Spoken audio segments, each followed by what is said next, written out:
Cette vidéo, c'est un peu une vidéo de motivation que j'aime regarder personnellement. Quand je les regarde, ça me donne toujours envie de faire les choses et d'y aller. Et j'ai des prises de conscience là récemment sur des phrases qui me sont venues et que j'aime beaucoup.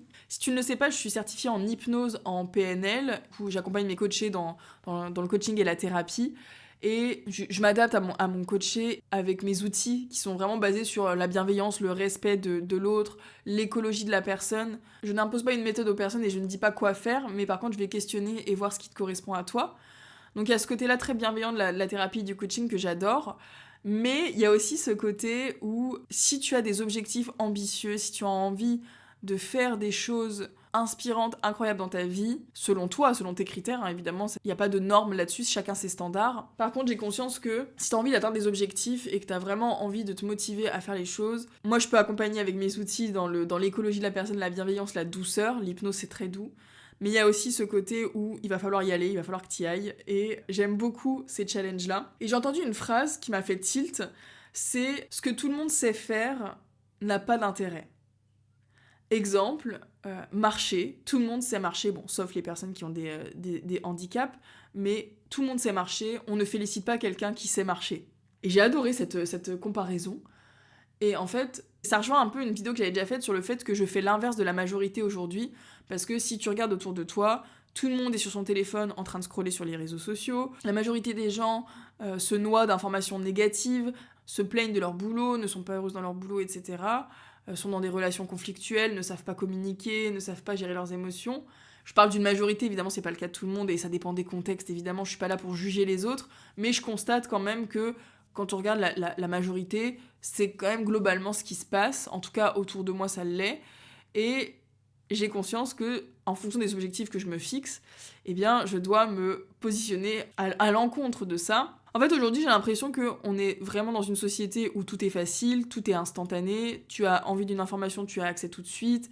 Il y a plus ce goût de l'effort en fait, il y a plus ce goût de transpirer pour atteindre un objectif, pour y arriver, etc. Et moi, justement, j'ai développé cet état d'esprit de plus c'est dur, plus j'y gagne.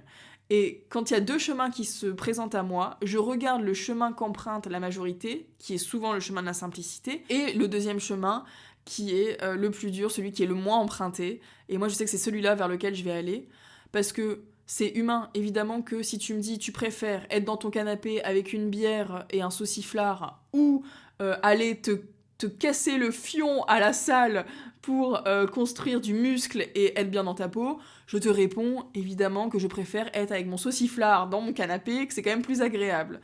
Pourtant, je sais que sur le long terme, c'est d'aller à la salle de sport qui va m'aider à atteindre mes objectifs, qui va me faire me sentir bien, etc.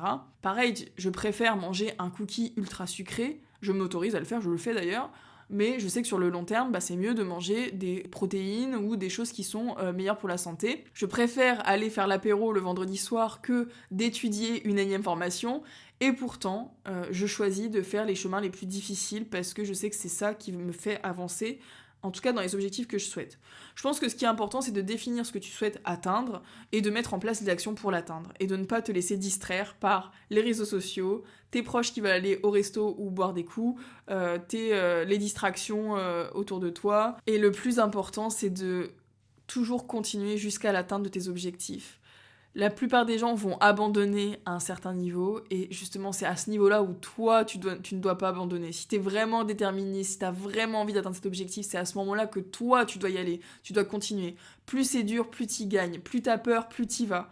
Ça c'est vraiment un état d'esprit que je développe, plus j'ai peur, plus j'y vais, plus c'est dur, plus j'y gagne. Et ça me motive tellement en fait de me dire ça. C'est vraiment des croyances que je suis en train d'ancrer et d'y aller en fait. J'ai envie d'y aller, j'ai envie de me créer une vie que je kiffe. J'ai pas envie d'être dans la masse, j'ai pas envie d'être dans un métro boulot dodo ennuyant. C'est ma phobie en fait, je l'ai expérimenté, j'ai détesté cette vie. Je n'en veux plus. Aujourd'hui je kiffe trop ma vie pour me dire, je change en fait. Quand je me suis reconvertie, j'ai mis toutes mes économies dans mes formations. J'ai investi plus de 12 000 € là, les 2 dernières années. J'ai investi encore sur moi. Je sais que mes proches n'ont pas forcément compris. Ils m'ont dit « Mais t'es folle de mettre autant d'argent dans des formations, mais t'es devenue accro aux formations. » J'ai une copine qui m'a dit « Mais tu es devenue accro aux formations. » Je dis « Mais en fait, si cet argent, je le dépense pas là-dedans, avant, je le dépensais au bar. Ça ne posait de problème à personne que je le dépense au bar. Ça satisfaisait même tout le monde que je le dépense au bar. Je n'ai plus envie de dépenser mon argent au bar. J'ai envie de dépenser mon argent dans des choses qui me nourrissent et qui vont m'aider à construire ma vie que j'ai envie de créer. Donc, encore une fois, c'est une question d'objectif, de priorité et de voir où tu mets ton focus, où tu mets ton énergie, où tu mets ton attention, où tu mets ton argent. Et tout ça, ça détermine ta réussite. Si tu crois que en restant là où tu es actuellement, tu vas atteindre tes objectifs, c'est un leurre, c'est un fantasme. Si tu crois que ça va être simple, c'est un leurre, c'est un fantasme. Et en fait, je pense que c'est une réalité. Il y a des moyens de simplifier les choses et d'atteindre ses objectifs facilement. Je le prône avec l'hypnose parce que j'en suis convaincue.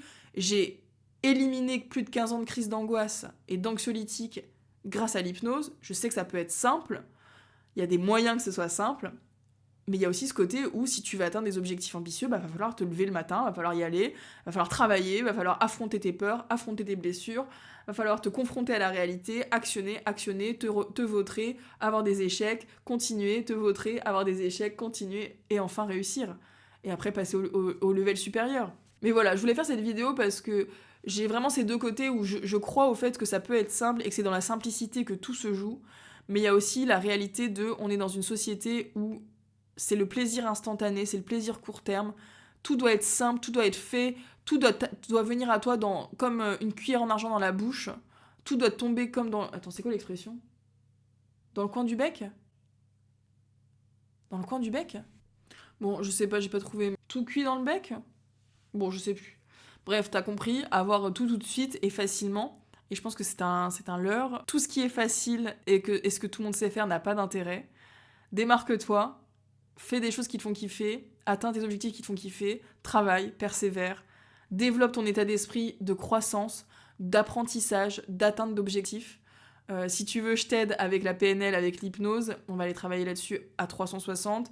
J'ai vraiment un coaching à 360 sur 3 mois où on se voit chaque semaine, où je suis tes objectifs et crois-moi que tu vas les atteindre parce que à partir du moment où tu es avec moi, je peux te dire que je vais pas te laisser te plaindre et ne rien faire. Ça, c'est hors de question. Par contre, je le fais toujours avec bienveillance et avec la meilleure manière pour m'adapter à toi. Mais on n'a rien sans rien et je pense que, voilà, si tu veux faire partie de la catégorie de personnes qui kiffent sa vie, peu importe ses objectifs, je te parle pas de gagner des millions, je te parle pas de tout ce qu'on nous vend sur les réseaux sociaux à être millionnaire, à Bali, le cul sur sa chaise, à faire du digital nomade.